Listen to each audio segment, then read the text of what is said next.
అఘోరి శ్రీనివాస్. ఇప్పుడు ఇతన్ని అఘోరి అనాలా, శ్రీనివాస్ అనాలా, అది మనమే ఆల్రెడీ డిసైడ్ చేసేసాం. ఇతన్ని శ్రీనివాసే అని పిలవాలి అని చెప్పేసి ఫిక్స్ అయ్యాం కాబట్టి శ్రీనివాస్ అని మెన్షన్ చేస్తున్నాను. ఈ శ్రీనివాస్ ఇప్పుడు సనాతన ధర్మం అని చెప్పుకుంటూ తిరిగి తిరిగి ఇంకా నాకు పిల్లలు ఉండరు, భార్యలు ఉండరు, అసలు నాకు సంసార జీవితం ఉండదు అని చెప్పిన ఈ అఘోరి అని చెప్పుకుంటున్న శ్రీనివాస్ ఇప్పుడు పెళ్లి ఎట్లా చేసుకున్నారు? పెళ్లి చేసుకున్నారు, ఓకే. అసలు ఇదంతా యాక్సెప్ట్ చేస్తారా? నిన్న చూసాము, రాధిక అనే ఒక అడ్వకేట్, జూనియర్ అడ్వకేట్ వచ్చి నాకు పెళ్లి చేసుకున్నాడు ఈ అఘోరి అని శ్రీనివాసు అని చెప్పేసి ఆమె కూడా అన్నారు. అంటే దానికి సరైన ప్రూఫ్స్ లేదు, కానీ ఓకే, దాన్ని కూడా యాక్సెప్ట్ చేద్దాం, ఉన్నదా లేదా అనేది సెకండరీ. కానీ దీని అంతటికి అసలు మనం ఎలా చూడొచ్చు అంటే ఇతని వెనక ఏముంది, అసలు ఎందుకు ఇలా చేస్తున్నాడు? అంటే ఈ శ్రీవర్షిని ఇప్పుడు జీవితం మొత్తం ఇతనితోనే ఉంటుందా, లేకపోతే ఇంకేమైనా ఆశించి వెళ్ళిందా? ఇవన్నీ మనతో పాటు వైఎస్ బాలకృష్ణ అఘోరా ఉన్నారు, ఆయనతో మాట్లాడే ప్రయత్నం చేద్దాం. నమస్కారం గురుగారు.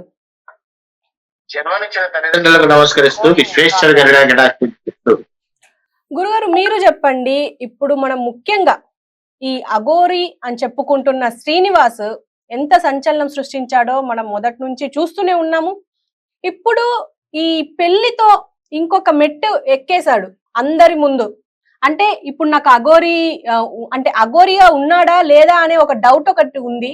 అసలు ఇతను అఘోరిగా పిలువబడడా? నేను మొట్టమొదటి నుంచి గొంతెత్తి అరుస్తున్నాను, వాడు అఘోరి కాదు, శ్రీనివాసే. శ్రీనివాస్ లాగానే పిలవండి. ఇందాక రాధిక గారని ఎవరో కొత్తగా వచ్చారని చెప్పావు వాడి మీద.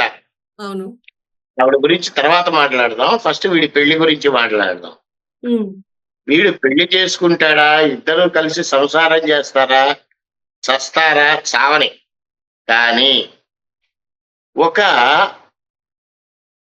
ముసుగేసుకొని ఉన్నత స్థానంలో ఉన్నటువంటి అఘోర అనే ముసుగేసుకొని పెళ్లి చేసుకోవడం ఎంతవరకు కరెక్ట్?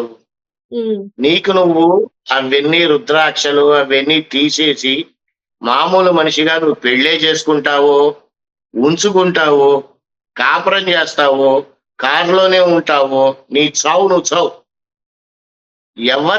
ఎవరిని మభ్య పెట్టాలని ఆలోచిస్తున్నాడు వాడు.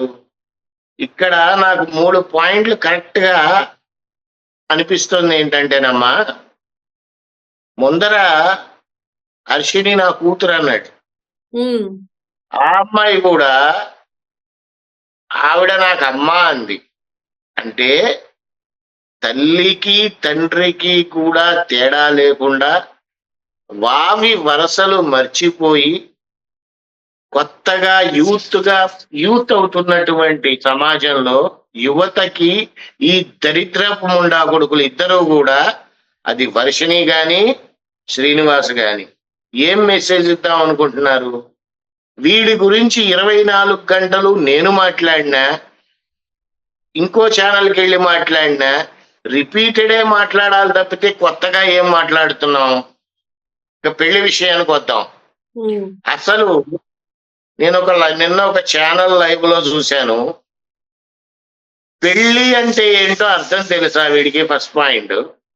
2, మా గురువు గారు మాట్లాడతారు అని చెప్పి మైక్ పెట్టారు గురువు గారి ముందు. ఆయన పేరు తెలియదు, అసలు వాడు గురువా కాదో తెలియదు, వీడి గురువా కాదో తెలియదు. ఇంకా విచిత్రం ఏంటంటే, కొత్తగా నేర్చుకోవాల్సింది, పెళ్లిలో రుద్రమంత్రాలు చదువుతారా?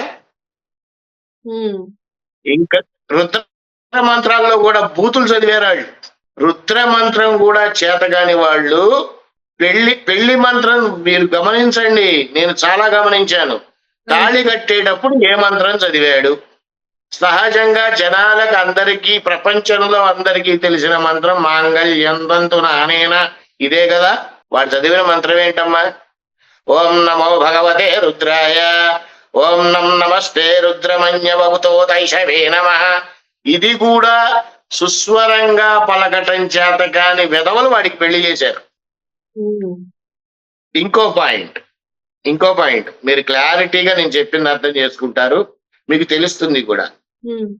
ఈడు నగ్నంగా తిరిగాడు కదా అన్ని చోట్ల, అవును. ఒప్పుకుంటారా దీనికి? వీడు నగ్నంగా తిరిగాడు కదా అన్ని చోట్ల అనే దానికి ఒప్పుకుంటారా? తిరిగాడు కదా, చూసాం కదా. కదా. మరి పెళ్లిలో టోటల్ గా బ్రెస్ట్ తో సహా కవర్ చేసుకొని మాల వేసుకొని పెళ్లి చేసుకోవాల్సిన అవసరం ఏంటి? ఎవరిని మోసం చేద్దామని? పెళ్లి అనేటువంటి దానికి కూడా అర్థం తెలియని బేవర్స్ ముండా కొడుకు వీడు.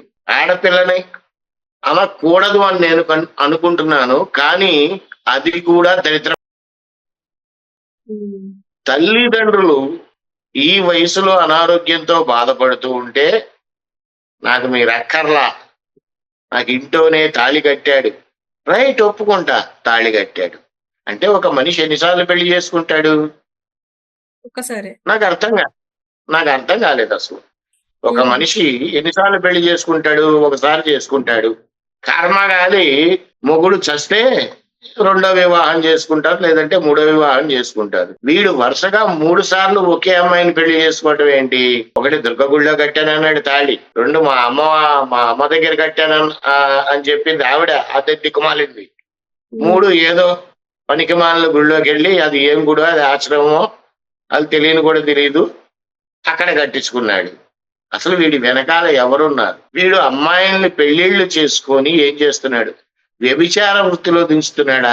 నాకు అర్థం కాల. 2, వీడి కారు చెక్ చేయరు. ఎందుకు చేయరు? చెయ్యాలి కదా, ఖచ్చితంగా చెయ్యాలి. మరి ఎందుకు చేయట్లా? కారులో 60 పుర్రెలు ఉన్నాయి, క్యారీ చేస్తుంటే క్వశ్చన్ ఎవరు ఎందుకు చేయట్లా? పెట్రోల్ క్యాన్లు పెట్టుకొని తిరుగుతున్నాడు, ఎందుకు అడగట్లా? అంటే వీడు గంజాయి సప్లై చేస్తున్నాడా, డ్రగ్స్ సప్లై చేస్తున్నాడా, ఏ మాఫియాకి చెందినవాడు వీడు అనేటువంటిది కూడా ఆలోచించాలి. ఇక్కడ ఇంకొక పాయింట్ ఏంటంటే, వాడు డబ్బులు ఎట్లా వస్తున్నాయి, మోసం చేసి వస్తున్నాయా, ఇవి పాయింట్ కాదు అసలు. వీడి బ్యాక్గ్రౌండ్ ఏంటి? ఎవరో ఫిబ్రవరిలో వీడి మీద కేసు పెడితే ఆ కేసు రిజిస్టర్ అయ్యి ఎఫ్ఐఆర్ అయితే 4 నెలలైనా సరే, ఫిబ్రవరి, మార్చి, ఏప్రిల్, ఆల్మోస్ట్ ఇది కూడా గడుస్తుంది. ఎందుకు యాక్షన్ తీసుకోవాలా? సామాన్య మానవుడి మీద కేసు పెడితే 2వ రోజు రాత్రికి వెళ్ళి పోలీసులు తీసుకొస్తారే, ఈ దరిద్రపు నా కొడుకుని ఎందుకు వదిలిపెడుతున్నారు డిపార్ట్మెంట్? పైగా ఎఫ్ఐఆర్ నమోదైన తర్వాత అసలు ఉంచరు, ఎందుకు వదిలేస్తారు కూడా డౌటే. అదే మరి ఎందుకు చేయట్లేదు? నేను నిన్నటి నుంచి మీడియాలో ఒకటే మాట మాట్లాడుతున్నా. మీ మీడియా వాళ్ళు, మీ విలేకరులు డిపార్ట్మెంట్ వాళ్ళ దగ్గరికి వెళ్ళి మైక్ పెట్టి క్వశ్చన్ ఎందుకు చేయట్లేదు అంటే, రేవంత్ రెడ్డి గారి గవర్నమెంట్ గాని, చంద్రబాబు నాయుడు గారి గవర్నమెంట్ గాని ఉందా లేదా? చిన్న మాటలు మాట్లాడితే తీసుకెళ్లి లోపలేస్తున్నారు. వీడి మీద ఎఫ్ఐఆర్ అయింది. అది కాక ఎంతో మంది అమ్మాయిలు నష్టపోయారు అని చెప్తున్నారు. ఇంకా బయటికి రాలా వాళ్ళు, ముందు వస్తారేమో, దట్ ఈస్ సెకండరీ. వీడిని ఎందుకు వదిలిపెట్టారు? వీడికి సనాతన ధర్మం అంటే ఏంటో తెలిస్తే అమ్మా ముందర వాళ్ళ తల్లిదండ్రులను గౌరవిస్తాడు. అది లేదు కదా వీడికి. ఆ దిక్కుమాలింది వర్షిని మీ ఆయన అది కంపరేస్తుంది. ఆయన ఏం తిండు, పప్పు అన్నమే తింటాడు అనంది. చికెన్లు మటన్లు తినప్పుడు ఎక్కడికి వెళ్ళాడు?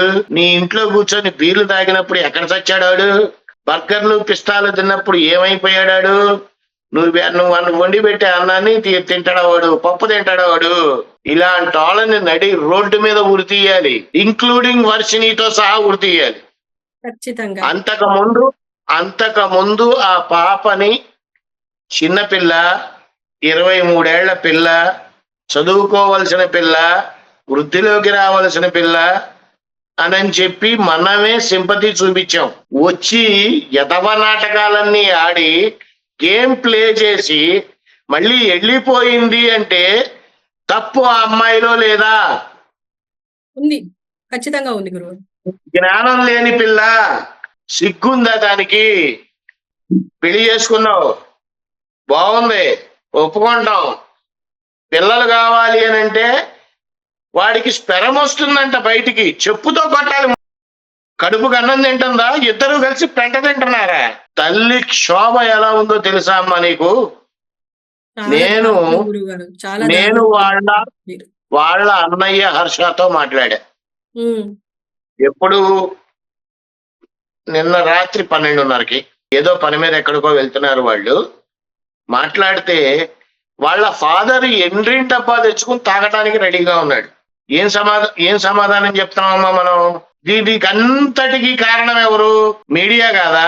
ఇష్టం వచ్చినట్టు దగులుబాజీ హైప్ చేసి వాళ్ళలో ఏమీ లేదు అని తెలిసి కూడా మూతి దగ్గర మైకులు పెట్టి నువ్వు మనిషివా, ఆడదానివా, ట్రాన్స్జెండర్వా, పీరియడ్స్ వస్తాయా, ఏ ఒక్క మీడియా వాళ్ళైనా సరే అడగవలసిన క్వశ్చన్స్ అడిగారా? మీరు అఘోరా, మీరు ఏ సాధన చేస్తారు, ఎందుకు చేస్తున్నారు, మీరుండేది ఎక్కడ, కేదార్నాథ్లో ఎక్కడ అని ఎవరన్నా అడిగారా? అడగల. వాడు చెప్పే సొల్లంతా విని యూట్యూబుల్లో అప్లోడ్లు చేసి వ్యూవర్స్ కోసమా, డబ్బుల కోసమా? సోషల్ మీడియాకి ఎథిక్స్ ఉండక్కర్లేదా? ఉండాలా? ఇవన్నీ పక్కన పెడితే హైందవ సంఘాలు ఎక్కడికి వెళ్ళినాయి? మహిళా మండళ్ళు ఎక్కడికి వెళ్ళారు? ట్రాన్స్జెండర్ కమ్యూనిటీ ఎక్కడికి వెళ్ళారు? గడిబీగుతున్నారా? నాకు తెలియక అడుగుతాను. ఖచ్చితంగా. ఎందుకంటే ఒక సనాతన ధర్మం అని పేరు చెప్పుకుంటూ తిరుగుతున్నాడు, కానీ దానికి సంబంధించి నేను గో సంరక్షణ చేస్తా, అది చేస్తా, అమ్మాయిల్ని కాపాడుతా అని చెప్పేసి అంటున్నాడు, కానీ ఎప్పుడు ఆ ధోరణిలో కనిపించలేదు. ఖచ్చితంగా వీడిపై అట్లీస్ట్ ఈ హిందూ సంఘాలైనా యాక్షన్ తీసుకోవాలి. ఒక్క మంచి పని చేశాడు సమాజానికి అని మీరు ఏదైనా చెప్పగలుగుతారా? లేదు గురుగారు. ఒక్కడిని కాపాడాడు అని మీరు ఏమైనా చెప్పగలుగుతాడా? చెప్పలేరు. దేనికంటే వాడు ఏదీ చేయలేదు. వాడంతా వేరియేషన్లు చూపిస్తూ మీడియాని, ప్రజల్ని పిచ్చినా కొడుకుల్ని చేశాడు. చివరికి ఇప్పుడు ఏమైంది? ప్రజల దగ్గరికి రమ్మనండి, దొంగ నా కొడుకుని కొట్టి కొట్టి కొట్టి కొట్టి చంపుతారు. రుద్రాక్షల మెడలో ఉన్నా సరే. ఈ పాయింట్ అయిపోయింది. కమింగ్ టు రాధా, ఆవిడెవరో అడ్వకేట్ గారని ఏదో అన్నారు కదా. వీడు తేడా అని తెలిసి మంగళసూత్రం కట్టాడు నాకు అని సిగ్గు లేకుండా ఎలా చెప్పింది ఆవిడ? చదువుకున్న పిల్లేగా, మాయలో పడిపోయింది అని అంటోంది ఆవిడ. భక్తి ముసుగులో. భక్తి ఎంతవరకు ఉండాలి? మూఢభక్తి ఉండకూడదుగా. అవసరమా అది? పోనీ నిన్న లైవ్ ఇచ్చారు మీ మీడియా వాళ్ళంతా. మీ మీడియా వాళ్ళు ఏం క్వశ్చన్లు వేశారో నాకైతే అర్థం కాలేదు. ఆవిడ చూపించిన ప్రూఫ్ ఏంటి చెప్పమ్మా? ఆవిడ ఏం ప్రూఫ్ చూపించింది? చెప్పలేదు. త్వరలో కానీ అంటున్నారు గురుగారు, త్వరలో ప్రూఫ్స్ తో వస్తాం అని చూపిస్తా. అర్థం లేకుండా పోయింది. రైట్, మీరు అన్నది కరెక్టే. త్వరలో చూపిస్తాను ప్రూఫ్స్ అన్నప్పుడు మీరు తర్వాతే ప్రెస్ మీట్ పెట్టుకోండి అని ఎందుకు చెప్పలేకపోయారు? మీరు విత్ ప్రూఫ్స్ తో వచ్చినప్పుడే ప్రెస్ మీట్ పెట్టండి అని ఎందుకు చెప్పలేకపోయారు? ఎలా ఉంటుందంటేనమ్మా ఇది, మీరు ఎన్ని చెప్పినా వినాలి అనుకుంటే ప్రజలు ఏమన్నా చెవులో పూలు పెట్టుకొని కూర్చున్నారా? ఎథిక్స్ అనేటువంటివి లేవా? పోనీ త్వరలో చూపిస్తానన్నారు, మీరు అదే టెలికాస్ట్ చేశారు, యాక్సెప్టెడ్. ఆవిడ ఫోన్ నెంబర్ ఏమన్నా తీసుకొని మీడియా వాళ్ళు కన్సల్ట్ అయ్యారా? లేదు. ఎందుకని? ఇచ్చే ప్రయత్నం కూడా చేయలేదు. మాతో మాట్లాడడానికి కూడా ఇష్టపడలేదు. ఎందుకంటే నేను ఆమెతో మాట్లాడటానికి కూడా ఇష్టపడినప్పుడు ప్రెస్ మీట్కి ఎందుకు వచ్చింది? దానికి మీరు ఇంకోటి రిలీజ్, ఒక్క నిమిషం అమ్మా, మీరు ఇంకోటి రిలీజ్ చేశారు. వాడు మాట్లాడినటువంటి ఆడియో. తప్పుని తప్పుగానే చెప్పాలి, రైట్ ని రైట్ గానే చెప్పాలి. ఆడియోలో ఆ అమ్మాయి వాయిస్ ఉందా? లేనప్పుడు మీరు ఎలా టెలికాస్ట్ చేస్తారు? అంటే ఇప్పటికీ కూడా మీడియా వాళ్ళు వ్యూవర్షిప్ కోసమే చూస్తున్నారా? అంటే నేను సపోజ్ ప్రెస్ మీట్ పెట్టాను అనుకోమ్మా, ఏదో మాట్లాడదామని పెట్టా, ప్రూఫ్లు ఉన్నాయని చెప్తా, వస్తారు. ఏమి చూపించకపోతే ఏం చేస్తారు మీరు? ఇలాగే మీరు ఒకసారి దెబ్బతిన్నారు. ఎవరి విషయంలో?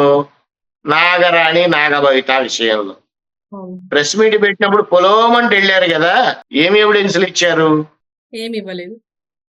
ఇప్పుడు పచ్చిగా మాట్లాడాలంటే మీరు టెలికాస్ట్ చేసినటువంటి ఎపిసోడ్ల వల్ల ఆ దరిద్రుడు ఆ దరిద్రపుది పెళ్లి చేసుకోవాల్సి వచ్చింది. ఉమ్. యాక్సెప్ట్ చేయగలుగుతారా దీనికి? ఖచ్చితంగా చేస్తాం గురుగారు. ఎందుకంటే ఇది చేస్తారు. బయటికి వచ్చిన వెంటనే మళ్ళా ఒక వీడియో కూడా విడుదల చేశాడు ఈ శ్రీనివాస్. వెంటనే పౌడర్ అంతా రుద్దుకొని వెంటనే నిద్రలకెళ్ళి లేచాడో ఏమో మరి. లేచి వెంటనే రాధిక నాకు అంటే పెళ్లి చేసుకో అని ఇన్సిస్ట్ చేస్తేనే నేను చేసుకున్నా అన్నట్టుగా కూడా, అంటే బలవంతంగా తాళి కట్టించుకున్నాం అని చెప్పేసి కూడా అట్లా మెన్షన్ చేసుకుంటూ మాట్లాడాడు. చాలాసేపు మాట్లాడు. ఒక 6 నిమిషాల వీడియో అయితే బయటకి వదిలాడు. అదే మరి అప్పుడు తప్పు మీడియాది కాదా? ఖచ్చితంగా మీడియా వల్ల ఒక జీవితం బాగుపడాలి. మీడియా వల్ల దేశానికి ఉపయోగపడాలి. మీడియా వల్ల ప్రభుత్వాలు రియలైజ్ అవ్వాలి. సంవత్సర కాలంగా వీడి గురించే మాట్లాడిందే మాట్లాడి తిప్పి మాట్లాడి వెనక్కి తిప్పి మాట్లాడి ముందుకు తిప్పి మాట్లాడి వీడి టాపిక్ లేకపోతే మీడియాకి సోషల్ మీడియాకి డబ్బులు రావట్లేదు అన్న స్టేజ్కి తీసుకెళ్తే ఏమనుకోవాలి? వాడు వెధవ అన్నారా? వెధవ. ఏ మీడియా ఛానల్ వాళ్ళైనా సరే ఒక వ్యక్తిని ఇంటర్వ్యూ చేస్తే నెక్స్ట్ వాడికి ఇంటర్వ్యూకి అర్హుడా కాదా అనే మినిమం సెన్స్ ఉంటుందా ఉండదా జర్నలిస్టులకి? ఉంటున్నాను. అలాంటప్పుడు వాడు వెధవా అని అప్పుడే డిసైడ్ అయినప్పుడు మాటికి వాడినే ఎందుకు ఇంటర్వ్యూ చేశారు? హైప్ క్రియేట్ చేశారు. ఆటోమేటిక్ గా హైప్ని వాడి చుట్టూ తిప్పుకుంటున్నాడు. వాడు కరెక్ట్ అని నేను చెప్పను, వాడు కరెక్ట్ అని నేను చెప్పను. ఇవన్నీ పక్కన పెడితే ఒక ఛానల్లో ఒక మహానుభావుడు ఈ దరిద్రపు నా కొడుకు కోసం హిమాలయాలలో యోగులందరూ, ఇది చాలా మీడియాల్లో చెప్పాయి ఈ మాట, హిమాలయాల్లో యోగులందరూ కలిసి మీటింగ్ పెట్టుకున్నారంట. ఏమని? తల్లిదండ్రుల అనుమతి లేకుండా ఇక ఏది చెయ్యకూడదు అని. ఆ దిక్కుమాల యోగులందరూ ఎవరో ఫోన్ చేయమని నాకు తల్లిదండ్రుల అనుమతి లేకుండా చెయ్యొద్దు అని మీటింగ్ పెట్టారా? ఏం తమాషాగా ఉంది ఒక్కొక్కడికి. తల్లి తండ్రి గురువు దైవం అన్నారు, మీరు మీటింగ్ పెట్టుకుని డిసైడ్ చేసేది ఏంటి? ఏ హిమాలయాల్లో డిసైడ్ చేశారు? ఏ ఎదవన్నారు? ఎదవ మీటింగుల్లోకి వచ్చాడు. మాట్లాడేటప్పుడు ఏం మాట్లాడుతున్నావు, సమాజానికి ఏం సందేశం ఇస్తున్నావు అని ఆలోచించక్కర్లా. ఏది మాట్లాడితే అది టెలికాస్ట్ చేసేయడమే. కుక్కని తీసుకొచ్చి ఇది పంది అని చెప్పిన టెలికాస్ట్ చేసేస్తారా? ఏంటమ్మా ఇది? అసలు వీడు చేసే పనులేంటి? వీడి వెనకాల ఎవరున్నారు అది ఆలోచించండి. అది కూపి లాగండి. అవేమి అక్కర్లా. వీడు వీడియో తీసి పోస్ట్ చేస్తే ఒక ఛానల్కి అదే ఛానల్లో ట్రోలింగ్లు చేసేస్తారు. వాడు పోస్ట్ చేశాడుగా ఒక షాట్, నేను కాశీలో ఉన్నాను, శివసాధన చేశాను, చేసి శవాన్ని భుజించాను, ఎవరు నన్ను బ్యాటుగా పోర్ట్రేట్ చేసినా చంపేస్తాను మంత్రాలు చేసి, సుమోటోగా కేసు ఎందుకు నమోదు చేయట్లా? కాశీలో ఉన్నాడు, శివసాధన చేశాడు, శవాన్ని భుజించాడంట. అదేమన్నా బిర్యానీయా భుజించడానికి? శవ ప్రసాదం తీసుకున్నాను అని చెప్పడం కూడా చేతగాని దౌర్భాగ్యుడికి శవాన్ని భుజించాను అంటానికి తేడా తెలీదా?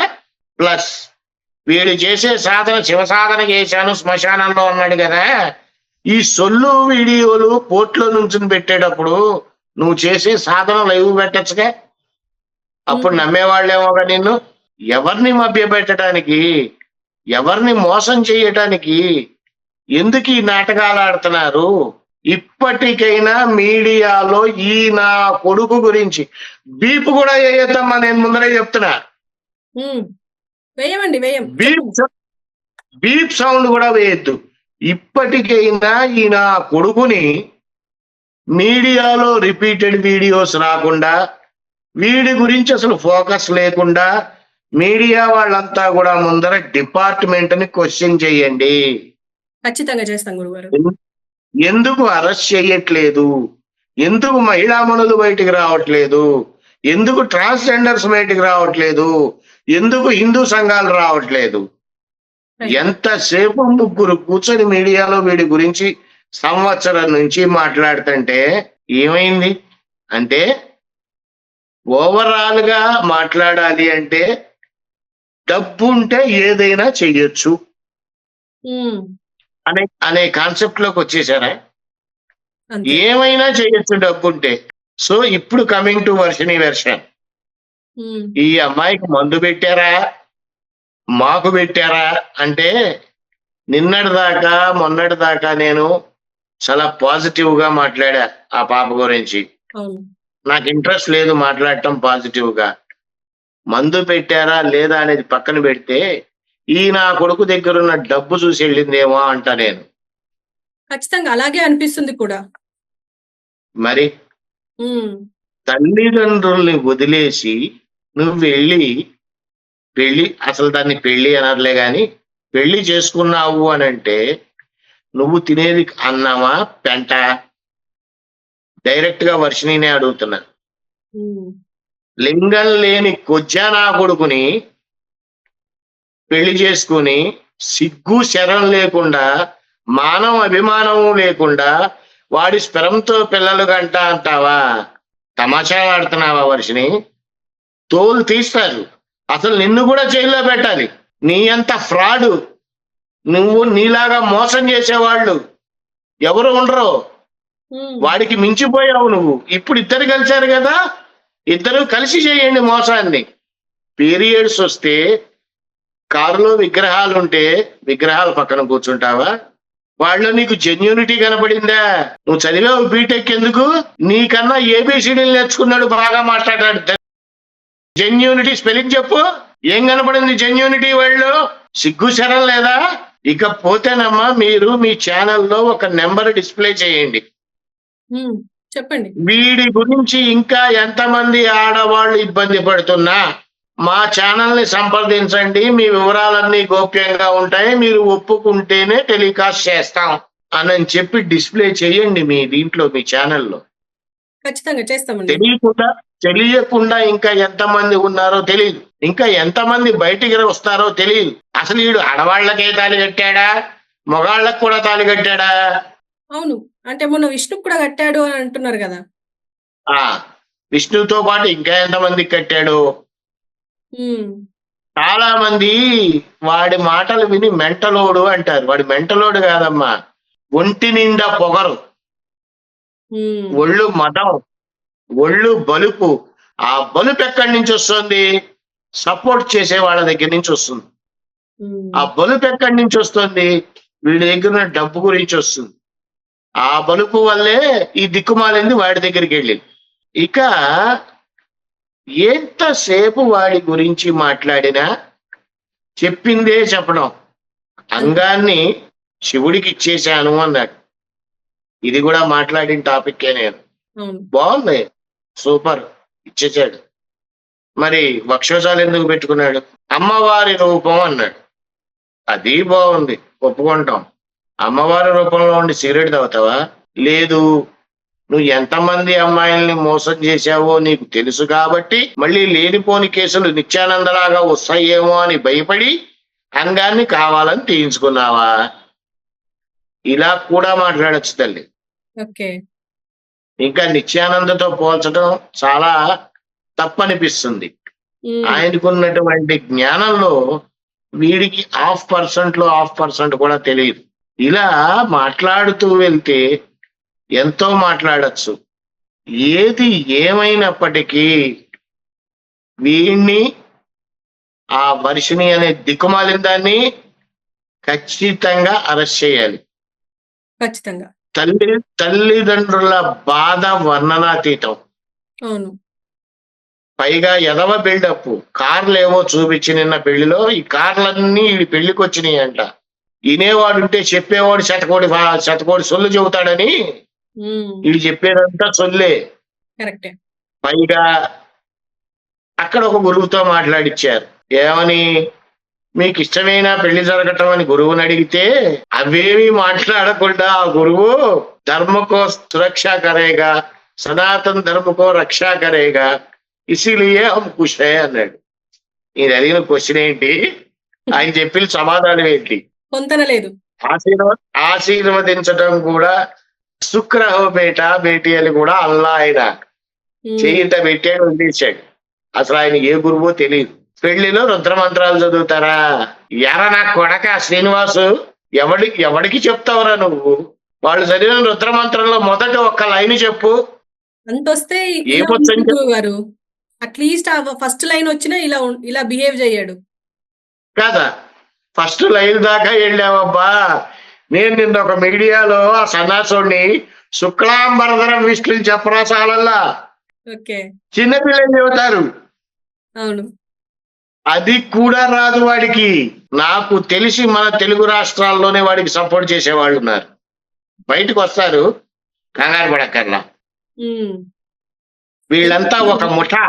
ఈ మాటల్లో మాట్లాడాలంటే అసలు ఆయన ఎవడమ్మా? రాజేష్ నాథ్ అఘోరి. ఆయన అఘోరీనే. దీక్ష ఇచ్చింది వర్షినికి ఆయనే. గురువు దీక్ష ఇచ్చినప్పుడు నువ్వు సరిగ్గా చేస్తున్నావా లేదా? ఎంతవరకు వచ్చింది నీ సాధన? ఇది లేచి వెళ్ళిపోగానే ఎక్కడికి వెళ్ళావమ్మా? ఫోన్లో మాట్లాడక్కర్లేదా? గురువుకు ఆ బాధ్యత లేదా? ఎందుకు మాట్లాడట్లా? వీళ్ళు మనకి ధర్మాన్ని ప్రబోధిస్తారు, వీళ్ళు మన సనాతన ధర్మాన్ని కాపాడతారు. ఎక్కడికి పోతున్నాం? ఇప్పటికైనా రేవంత్ రెడ్డి గారి ప్రభుత్వం కానీ, చంద్రబాబు నాయుడు గారి ప్రభుత్వం కానీ తక్షణం స్పందించి వాడిని ఆ దరిద్రపు దాన్ని అరెస్ట్ చేస్తే బాగుంటుంది. అసలు ఫిబ్రవరిలో ఎఫ్ఐఆర్ అయితే ఇంతవరకు యాక్షన్ తీసుకోలేదంటే గవర్నమెంట్ ఉందా లేదా? ఎవరికి సపోర్ట్ చేస్తోంది గవర్నమెంట్? ఇలాంటి ఏదో పనులు చేసేవాడికి సపోర్ట్ చేస్తుందా? సో ఫైనల్ గా ఈ అఘోరి అని చెప్పుకుంటున్న ఈ శ్రీనివాస్ ని, అతన్ని పెళ్లి చేసుకున్న ఈ వర్షని అరెస్ట్ చేస్తే దీనికి చెక్ పడుతుంది అని అనుకుంటున్నారా గురుగారు? అరెస్ట్ చేస్తే చెక్కు పట్టం కాదమ్మా, వీడి వెనకాల ఎవరున్నారో కూడా బయటకు వస్తుంది. నాకు రెండు అనుమానాలు. వీడు ఆడపిల్లల్ని వ్యభిచార వృత్తిలోకి దించుతున్నాడా, లేదు వీడు ఇల్లీగల్ బిజినెస్ చేస్తున్నాడా? డ్రగ్స్ కానీ, గంజాయి కానీ, ఏదైనా సరే. సో ఫైనల్ గా గురువు గారు మీరు ఏం చెప్పదలుచుకున్నారు? ముఖ్యంగా ఇప్పుడు ఈ అఘోరి ఆగడాలైతే ఆగేలా లేవు. ఎందుకంటే మీరు అన్నట్టుగా మా మీడియా తప్పు కూడా ఉంది, ఇంకో పక్క పోలీసులు కూడా దీన్ని పట్టించుకోవాల్సిన పరిస్థితి ఏర్పడింది, కానీ అయినా ఎవరు పట్టించుకోవట్లేదు. మీరేం చెప్తారు? అమ్మా నేను చెప్తోంది అదే. దయచేసి మీడియా వాళ్ళందరూ కూడా డిపార్ట్మెంట్ ని క్వశ్చన్ చేయండి. లిటరల్లీ ఆ అమ్మాయి జీవితాన్ని నాశనం చేయడానికి కారణం మీడియానే. నిన్న మీరు టెలికాస్ట్ చేసిన ఎపిసోడ్ వల్లే వాడు పెళ్లి చేసుకున్నాడు, లేకపోతే చేసుకునేవాడి కాదేమో, కొద్ది రోజులు ఆగేవాడేమో. అలాగే ఫిబ్రవరిలో ఆయన ఎఫ్ఐఆర్ కి యాక్షన్ తీసుకున్నట్టుంటే ఈ రోజున ఆ పిల్ల వాళ్ళ ఇంట్లో ఉండేది, తీసుకోకపోవటం వల్ల వెళ్ళిపోయింది. ఏదైనా సరే చివరిగా ఒక్క మాట చెప్తున్నా, యూత్ ఉన్నటువంటి ఆడపిల్లలు మీరు ప్రేమిస్తున్నారా, ప్రేమించట్లేదా, ప్రేమించాలని అనుకుంటున్నారా? మీ చావు మీరు చావండి, కానీ తల్లిదండ్రులకు కడుపు కోత తీసుకురాకండి. ఒకవేళ తల్లిదండ్రులు మీ ప్రేమకి ఒప్పుకోకపోతే మీ అంతటా మీరు కన్విన్స్ చేసి ఒప్పించి పెళ్లి చేసుకోండి. దయచేసి ఇదొక్కటి చెయ్యండి. ఎంతమంది తల్లిదండ్రుల మనోవేదనకు గురవుతున్నారో అర్థం చేసుకోండి అమ్మా. ఇలాంటి దరిద్రపు వాళ్ళని చూసి వర్షిని కానీ ఇంకెవరైనా కానీ ఆ మోసులో పడకండి. మేము అఘోర దీక్ష తీసుకుంటాం. ఇప్పుడు ఇది ఒక ట్రెండ్, ఫ్యాషన్ లాగా అయిపోయింది. అఘోర దీక్ష అంత సులువు కాదు. ఒకవేళ దీక్ష ఇచ్చినా మీరు అఘోర అని పిలువబడరు. ఒక స్టేజ్ లోకి వెళ్ళేదాకా మీరు అఘోర అవరు. అఘోర సాధకులు అంటారే తప్పితే అఘోర అవరు. ఇది మనసులో పెట్టుకొని భక్తిని భక్తిగా చూడండి, మూఢభక్తిగా మారకండి. దయచేసి మీరు కూడా అమ్మా ఎవరిని ఇంటర్వ్యూ చేస్తున్నా వాయిస్ లోనే ఇవ్వండి. ఈ నెంబర్కి ఫోన్ చెయ్యండి,